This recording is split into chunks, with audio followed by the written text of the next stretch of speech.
Di ko pa kasi natatanggap yung pera. Etong 13 month Opo. pay, akala nila natanggap mo na, pero yung pera hindi pa sa iyo nakakarating. Nare-release po dito.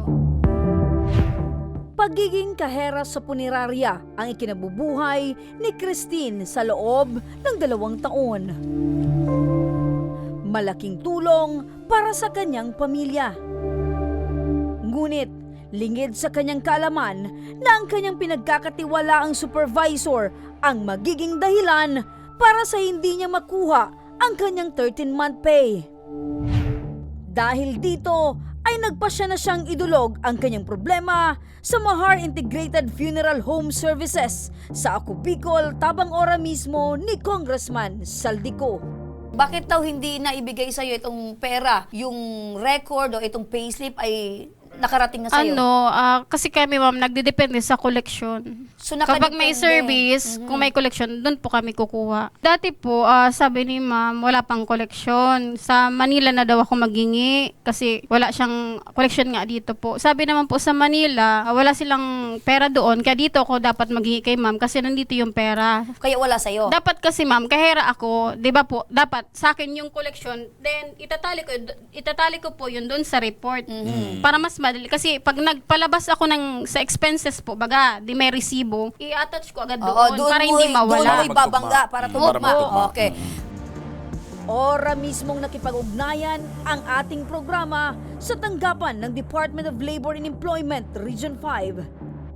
Hinahabol niya yung 13-month pay kasi hindi pa naibigay. Nag-resign na siya ngayong January 15 pero hindi naibigay yung 13-month pay. Ang 13-month pay po ayon sa batas is dapat po maibigay on or before December 24 nung taon kung kailan ka nag-empleyo. Pwede ba nating matulungan itong si Christine para mahabol yung 13-month pay? Pwede naman po lumapit po sa aming tanggapan or pumunta sa aming tanggapan para i-assist namin. Isusama namin si employer para mapatawag natin at Opo. mag-usap. Pilit din naming kinuha ang panig ng Mahar Integrated Funeral Home Services. Ngunit tumanggi silang magbigay ng kahit na anumang pahayag. Ora mismo naming sinamahan si Christine sa tanggapan ng Department of Labor and Employment sa Albay upang formal na siyang makapagsampa ng reklamo laban sa Mahar Integrated Funeral Home Services at sa kanyang dating bisor.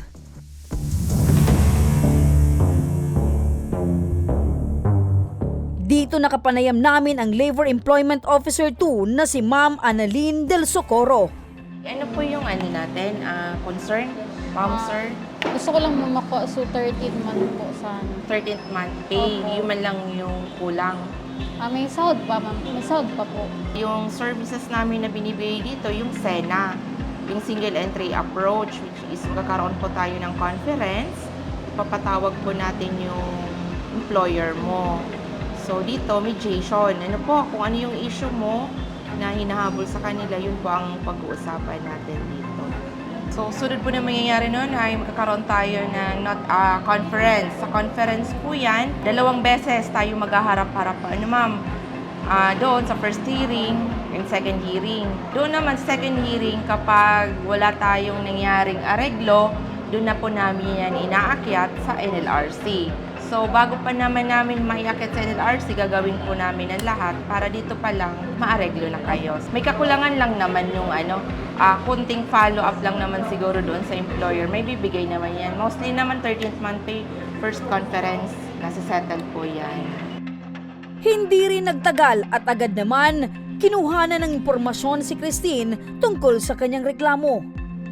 So ano po yung pwedeng asahan natin? Ma'am, asahan po nila sa inyo po sa tanggapan po ng DOLE?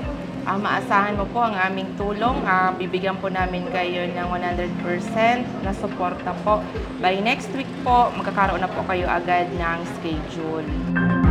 Dahil sa mabilis na pagtugon ng Ako Bicol, Tabang-Ora mismo at DOLE Region 5 sa kaso ni Christine, ay agad na ikinasa ng ahensya ang isang mediation ng magkabilang panig.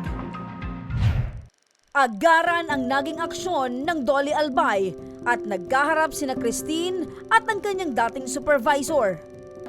Matapos ang diskusyon ng magkabilang panig, ay agad naman ibinigay ng Mahar Integrated Funeral Home Services ang 13-month pay at back pay ni Christine. Yung sa 13-month pay, cash ban, payslip, tsaka yung sa benefits, binigay na nila lahat.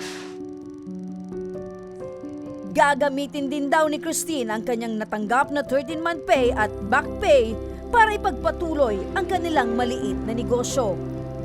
Idadagdag ko sa, meron kasi kami maliit na sari-sari store sa bahay lang. Idagdag ko doon, tsaka yung iba, mga ano pang bayad din sa mga bata, mag-i-school. Gano'n masaya. Hindi ko alam kung saan ako pupunta. Labis din ang kanyang pasasalamat dahil mabilis na nasolusyonan ang kanyang problema. Salamat sa Ako Bicol, Tabang Ora mismo at kay Congressman Saldico.